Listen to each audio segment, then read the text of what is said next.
I dobar dan ljudi, danas ćemo pričati o finalu Europske lige između Liverpoola i Sevilje.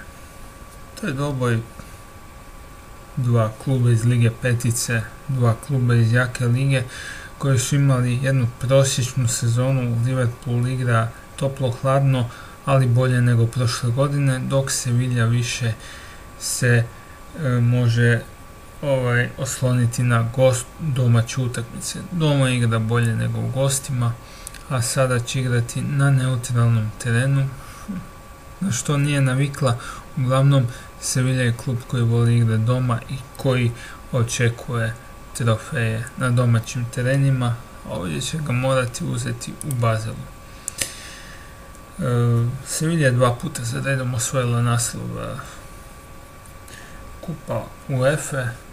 Sad će pokušati, to jest Europska liga, sad će pokušati treći put za redom. Ukupno ima 4 naslova i jako dobro igraju, zbilja čudo od ekipe kako samo igraju tu Europsku ligu, to je nevjerojatno. Inače, ovo im je 5. finale u povijesti, za sada su pobjedili Middlesbrough 4-0 u sezoni 2005. na 2006. U sezoni 2006. na 2007. Espanjol nakon penala. Onda su 2008. na 2009. ispali u grupama, 2010. na 2011. su bili u Ligi prvaka, tu su ispali u osmini finala, pa onda 2013. na 2014. su došli do polufinala Europske lige, ispali su od Valencije. To jest, nisu ispali nego su u finalu dobili Benfiku i prošle sezone su u finalu dobili Dnipra 3-2. Uglavnom imaju i 4 naslova. Znači, prvi naslov su tek 2005. osvojili, to je 2006. A Liverpool je inače prvi naslov prvaka, to jest Europski kup je prvi put osvojio 72. zadnji put 2001. odnosno 73. zadnji put 2001. imaju 3 kupa UEFA, imaju 5 liga prvaka, imaju 3 Europska super kupa, dok Sevilja ima možda jedan super kup, ne znam točno, trebam vidjeti da imaju jedan super kup 2006. tada su pobjedili Barcelonu 3-0 i iznenadili čitavu Europu.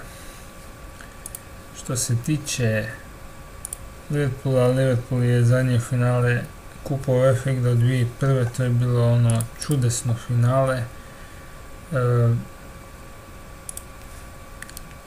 Protiv Alaveza su igrali, završilo je, koliko je završilo, 4-3 mi se čini za Liverpool. Tada su strijelci za Liverpool bili Babel, neukupno 5-4, Babel, Gerrard, McAllister, Fowler i Geli autogol. Za Alaveza Alonso Moreno 2 puta i Cruyff 1 put. Što se tiče izostanka, Liverpool će fali Sako i Ward. Sako je suspendiran zbog dopinga, Ward ima ozljedu koljena, kod Sevilje Knondeli ima ozljedu koljena, Reyes je ozlijeđen i Tremolina ima ozljedu koljena također. Kad su u pitanju omjeri međusobnih mečevi između Liverpoola i Sevilje, nije bilo.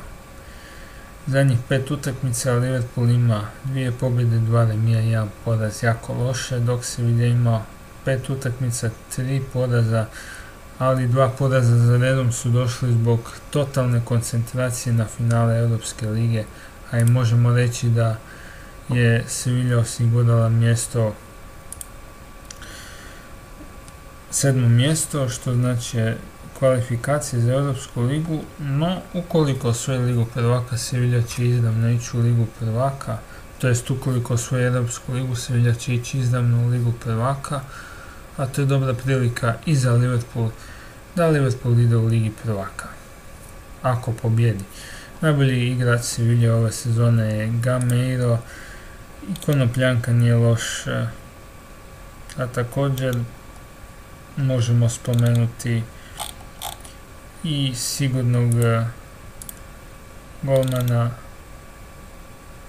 Beta, Rika. I Bora je kapetan, strašan igrač.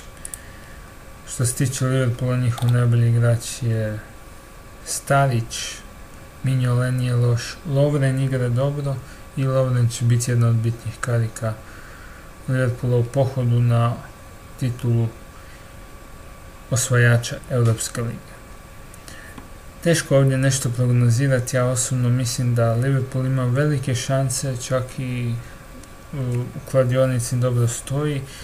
Sevilla nije navikla igrati van svog terena, Liverpool tu može tražiti svoju šansu i nakon dugo godina osvojiti neki europski trofej. Hvala ljudi što ste gledali ovaj video, živjeli i gledajte finale Europske lige, bit će zanimljivo 18.5.2016 u 20:45.